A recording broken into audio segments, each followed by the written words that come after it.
வேதம் கேட்போம். வேதம் கேட்போம். நீதிமொழிகள் 17ஆம் அதிகாரம். சண்டையோடு கூடிய வீடு நிறைந்த கொழுமையான பதார்த்தங்களை பார்க்கிலும் அமெரிக்கையோட சாப்பிடும் வெறும் துணிக்கையே நலம்.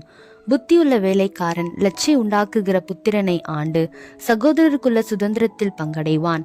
வெள்ளியை குகையும் பொன்னை புடமும் சோதிக்கும், இருதயங்களை சோதிக்கிறவரோ கர்த்தர். துஷ்டன் அக்கிரம உதடுகள் சொல்வதை உற்று கேட்கிறான், பொய்யன் கேடுள்ள நாவுக்கு செவி கொடுக்கிறான்.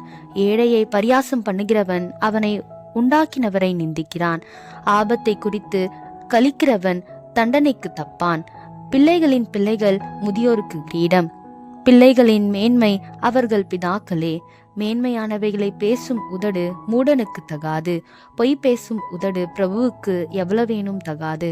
பரிதானம் வாங்குகிறவர்களின் பார்வைக்கு அது இரத்தினம் போலிருக்கும், அது நோக்கும் திசையெல்லாம் காரியம் வாய்க்கும். குற்றத்தை மூடுகிறவன் சிநேகத்தை நாடுகிறான், கேட்டதை சொல்லுகிறவன் பிராண சிநேகிதரையும் பிரித்து விடுகிறான். மூடனை 100 அடி அடிப்பதை பார்க்கிலும் புத்திமானை வாயினால் கண்டிப்பதே அதிகமாய் உரைக்கும். துஷ்டன் கலகத்தையே தேடுகிறான், குருரோ தூதன் அவனுக்கு விரோதமாக அனுப்பப்படுவான். தன் மதிக்கேட்டில் திரியும் மதியீனனுக்கு எதிர்ப்படுவதை பார்க்கிலும் குட்டிகளை பறிகொடுத்த கரடிக்கு எதிர்ப்படுவது வாசி. நன்மைக்கு தீமை செய்கிறவன் எவனோ அவன் வீட்டை விட்டு தீமை நீங்காது.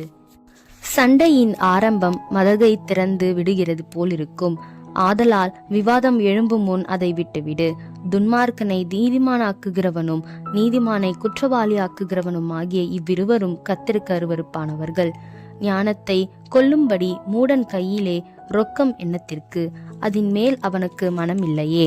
சிநேகிதன் எல்லா காலத்திலும் சிநேகிப்பான், இடுக்கனில் உதவவே சகோதரன் பிறந்திருக்கிறான். புத்தியீனன் தன் சிநேகிதனுக்கு முன்பாக கையடித்து கொடுத்து பிணைப்படுகிறான். வாது பிரியன் பாதக பிரியன், தன் வாசலை உயர்த்தி கட்டுகிறவன் அழிவை நாடுகிறான். மாறுபாடான இருதயம் உள்ளவன் நன்மையை கண்டடைவதில்லை, புரட்டு நாவுள்ளவன் தீமையில் விழுவான். மூட புத்திரனை பெறுகிறவன் தனக்கு சஞ்சலமுண்டாக அவனை பெறுகிறான். மதியீனனுடைய தகப்பனுக்கு மகிழ்ச்சி இல்லை, மனமகிழ்ச்சி நல்ல ஔஷதம், முறிந்த ஆவியோ எலும்புகளை உலர பண்ணும். துன்மார்க்கன் நீதியின் வழியை புரட்ட மடியில் உள்ள பரிதானத்தை வாங்குகிறான். ஞானம் புத்திமானுக்கு முன்பாக இருக்கும், மூடனுடைய கண்களோ பூமியின் கடையாந்திரங்களில் செல்லும்.